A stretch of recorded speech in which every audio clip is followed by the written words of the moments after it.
Assalamualaikum warahmatullahi wabarakatuh. Bismillahirrahmanirrahim. Pasal 2. Ancaman bagi yang meninggalkan sholat berjamaah. Sebagaimana Allah Subhanahu wa taala telah menjanjikan berbagai pahala kepada mereka yang menunaikan perintah-perintahnya.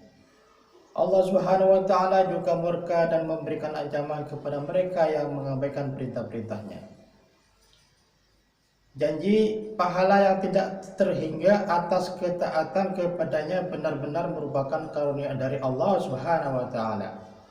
Seorang hamba hanya layak menerima teguran atas kekeliruannya. Ia tidak berhak menerima hadiah atas ketaatannya.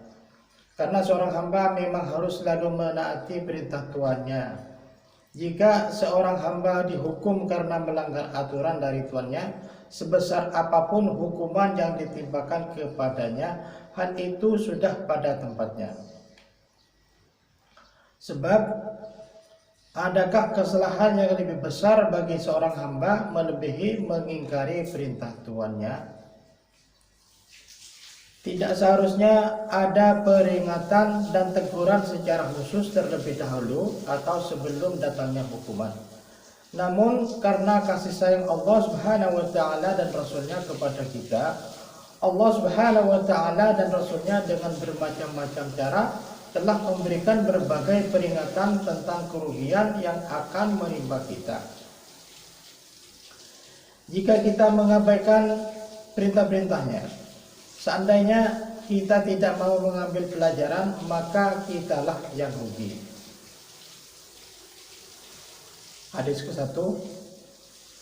An Ibnu Abbas radhiyallahu anhuma qala Rasulullah sallallahu alaihi wasallam man sami'a nida'a falam yamna'hu min ittiba'i udran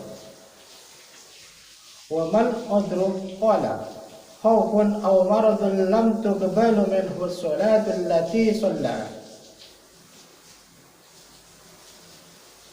Dari Sayyidina Ibnu Abbas radhiyallahu anhu, ia mengatakan bahwa baginda Rasulullah sallallahu alaihi wasallam bersabda, barang siapa mendengar azan dan tidak memenuhinya tanpa ada uzur, maka salat yang dikerjakannya tidak akan diterima. Padahal sahabat radhiyallahu bertanya, apakah uzurmu? Beliau menjawab, takut atau sakit. Hadis riwayat Abu Daud, Ibnu Hibban, dan Ibnu Majah dari kitab At-Targhib. Faedah. Maksud tidak akan diterima sholatnya ialah ia tidak mendapat pahala dan anugerah dari sholatnya, meskipun kewajibannya telah tertunaikan. Inilah makna hadis-hadis yang didapatnya la sholata, yang artinya tidak ada sholat. Dikatakan tidak ada sholat sebab keutamaan sholat yang seharusnya ada, yaitu sebagai penyebab pahala dan anugerah, tidak terdapat dalam sholatnya. Inilah pendapat Imam Abu Hanifah radhiyallahu anhu. Sedangkan sebagian sahabat radhiyallahu anhu dan sebagian tabi'in rahmatullahi alaihim berdasarkan hadis-hadis ini berpendapat bahwa meninggalkan sholat berjamaah tanpa uzur itu haram dan sholat berjamaah itu fardu. Sehingga banyak ulama yang berpendapat bahwa orang yang meninggalkan sholat berjamaah tidak sah sholatnya. Sedangkan dalam mazhab Hanafi, walaupun sholatnya sah, tetapi mereka berdosa karena meninggalkan perintah berjamaah.